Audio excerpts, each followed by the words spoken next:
At ngayon lumabas na ang JJK spoiler sa paparating na chapter 235. At dito'y masasaksihan natin kung paano winasak ni Gojo si Sukuna gamit ang Hollow Purple techniques. Na sa tingin ko mga lods, ito yung pinaka-hype na laban sa buong series ng Jujutsu Kaisen. Kaya huwag na nating patagalin pa, let's go! Nagsimula ang spoiler na ito kung saan ginamit na ni Gojo ang reverse curse technique upang ibalik ang kanyang naputol na braso, habang patuloy pa rin dinudurog ng maximum output si Agito, na kahit totally crush na yung katawan ay hindi pa rin nawawala yung center of the gravity. At sa sumunod na panel ay bumalik na nga yung naputol na braso ni Gojo at parang ramdam nito ang pagkasabik kung sino ang isusunod niyang dudurugin. Sinabi ng narrator na tumaas yung intensity ni Gojo dahil sa ginawa niyang Black Flash sa King of Curses. Habang si Sukuna ay for the first time in 1,000 years sa loob ng kanyang katawan ay nagkaroon ng nervyos. Kaya masasabi kong si Gojo Satoru na talaga ang pinakamalakas na nakalaban ni Sukuna sa buong buhay niya. Sa sumunod na panel ay nag-unleash na naman si Gojo ng pangatlong Black Flash kay Mahuraga. Pagkatapos ay biglang nagulat si Sukuna dahil nasa harap na niya si Gojo, na kung titingnan ng maigi mga lods ay nagkaroon talaga ng nerbiyos si Sukuna nang nakita niyang biglang lumipat ng posisyon si Gojo sa kanyang harapan.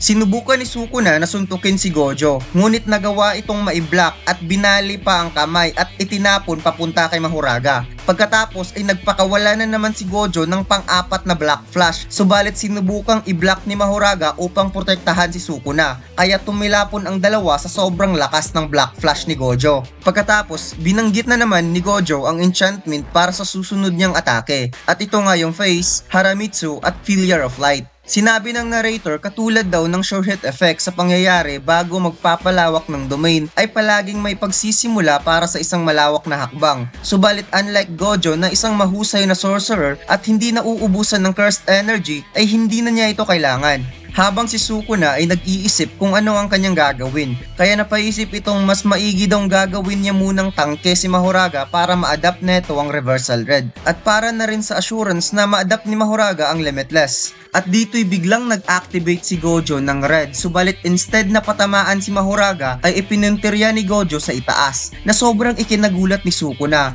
dahil may naramdaman siyang hindi tama sa gagawin ni Gojo, kaya sumigaw siya kay Mahuraga na mag-ingat sa gagawing hakbang ni Gojo. At dito'y ang red na inactivate ni Gojo ay kaya pala itinutok niya ito sa itaas upang patamaan pala ang blue, kung saan hanggang ngayon ay dinudurog pa rin si Agito, at upang magkaroon ng Hollow Purple techniques. Kaya pala biglang nataranta si Sukuna kanina dahil ito yung plano ni Gojo.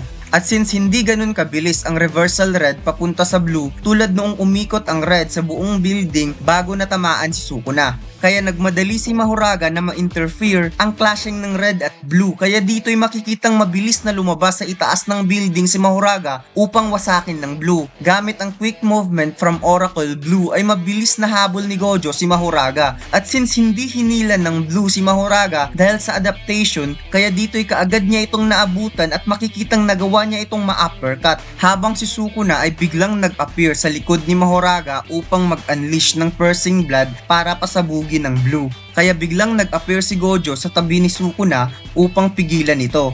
Kaya dito'y sinuntok ni Gojo ang kamay ni Sukuna, subalit late na nga ito dahil nagawa ng mabitawan ni Sukuna ang Piercing Blood. However, nag-smile lang si Gojo at nagbigkas na naman ng enchantment words upang ibalik ang nawalang maximum output ng blue.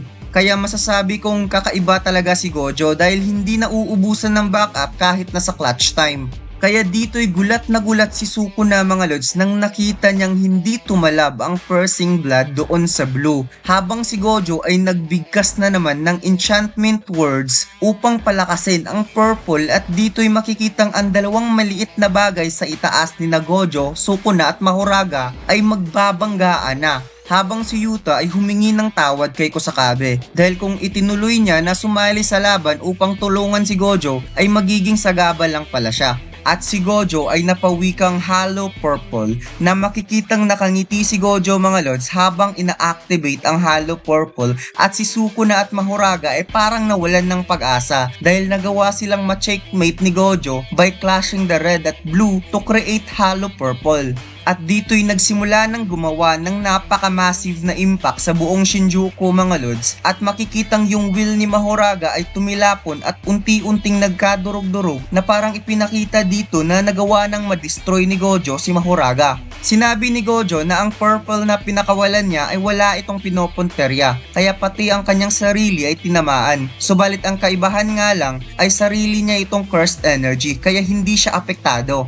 At maihahambing natin ang pangyayaring ito sa climax ng laban ni Yuki Tsukumo at Kenjaku noong nag-unleash ng black hole si Yuki upang lamunin si Kenjaku. Ang sumunod na panel ay makikitang wasak ang lahat ng building sa paligid habang si Sukuna ay nagawa pang makatayo at hindi maiguhit ang katawan neto sa daming damage na natanggap. At makikitang nakat yung braso ni Sukuna, kaya siguro ito yung dahilan kung bakit nagawa pang makasurvive ni Sukuna sa purple ni Gojo. Sinabi ni Kusakabe na humina na daw ang healing process ni Sukuna at wala na ngayon si Mahoraga at hindi na makakapag fist fight si Sukuna using domain amplification, kaya siguradong panalo na si Gojo. At mas maiintindihan natin to mga lods kapag lumabas na ang full chapter. Kaya dito lang nagtatapos ang ating kwento mga lods.